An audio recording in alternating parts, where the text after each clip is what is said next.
한 줄 평 부탁드렸을 때도 네. 한동훈 위원장이 부산행에 대해서 잠깐 언급을 하셨는데 보니까 이번 주 일정 중에 10일부터 해서 부산을 1박 2일로 찾더라고요. 네. 거기서 뭐 청년들도 만나고 하던데 좀 공교롭게 부산이 지금 이재명 대표 피습 이후에 이제 헬기 이송을 두고 좀 의료계 내에서 논란이 있는 지역이잖아요. 그렇죠. 부산대병원도 논란이지만 거의 전국 각지의 이제 지역 의사회가 지역병원 홀대 뭐 이런 목소리를 좀 내고 있는데 이 일정 자체가 좀 당초 계획엔 없던 거여가지고 이걸 좀 연결지어서 해석하는 보도들이 좀 나오는 것 같아요. 사실 정부 여당 입장에서는 부산 엑스포 불발 이후에 굉장히 고심이 깊었습니다. 예. 이게 좀 그 데미지가 만만치 않기 때문에 그런 것이고 지금 갖고 있는 구상은 이제 부산을 국제금융의 허브 도시로 좀 만들자 하는 그런 구상도 갖고 있는 것으로 제가 파악을 했습니다. 왜냐하면 홍콩의 중국화가 급속도로 진전되면서 네. 국제금융 허브로서의 홍콩의 매력이 매우 빠른 속도로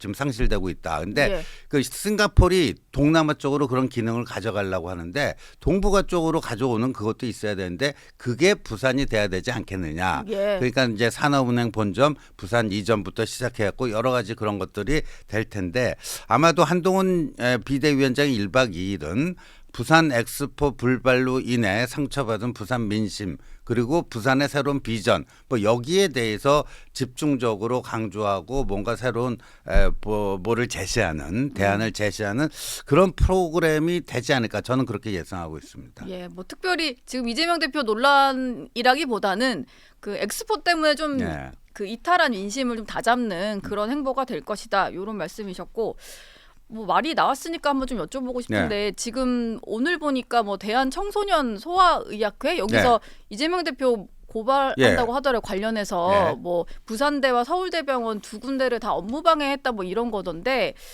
이 이슈는 좀 길게 갈 이슈일까요? 어떻게 보세요? 그거는요. 그 당에서 직접 다루기에는 좀 적절치가 않고요. 특히나 한동훈 비대위원장이 거기에 대해서 언급하는 것은 피하는 게 좋다. 너무 정치쟁점화가 되니까요. 그렇죠. 그래서 그리고 그건 의료계에서의 문제고 당내에서는 뭐 이제 대변인 차원의 뭐 논평 정도가 적당한 수위가 아닌가 이렇게 보여집니다. 그래서 지금 뭐 정치권에서는 상대편의 불행이 나의 뭐 행운이다 해갖고 그걸 묘하게 이용하려고 하는 그런 이제 관행들이 있어 왔는데 좀 이제 한동훈 표 새정치는 그것과는 좀 달라야 되지 않겠는가. 그러니까 지금 이제 이재명 대표의 119 헬기 탑승 논란으로 여러 가지 그 부산 민심이 예사롭지가 않은데 그걸 즐기는 듯한 이런 모습은 정말 조심하는 게 좋습니다.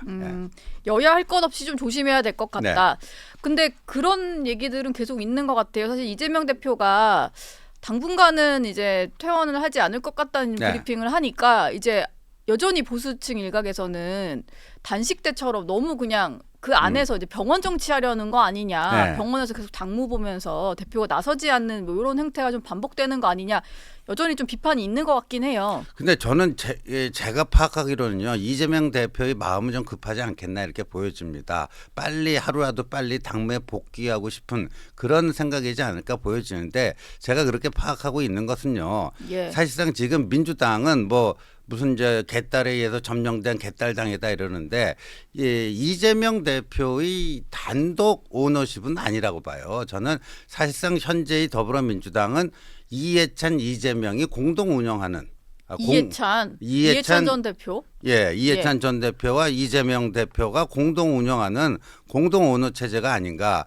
왜냐하면 그 유동규 씨 증언에 의하면 정진상 씨가 이해찬 전 대표가 이제 대선 경선 당시에 이재명 후보를 밀어주겠다 하니까 너무너무 기뻐하고 드디어 우리에게도 정치적 아버지가 생겼구나 이러면서 환호를 했다라는 거 아닙니까? 근데 그때는 대선 길목이었고요. 지금은 이제 대선에서 실패하고 이 당권인데 사실상 그 단순한 후견인이 아니라 이 상당한 지분을 가지고 있는 그런 공동 오너가 이해찬 전 대표가 아니냐. 이게 민주당 내부 사람들도 그런 얘기를 꽤 합니다. 그런데 이 공천 시즌이 오면은 지금 저 병원에 입원이 장기화되면요.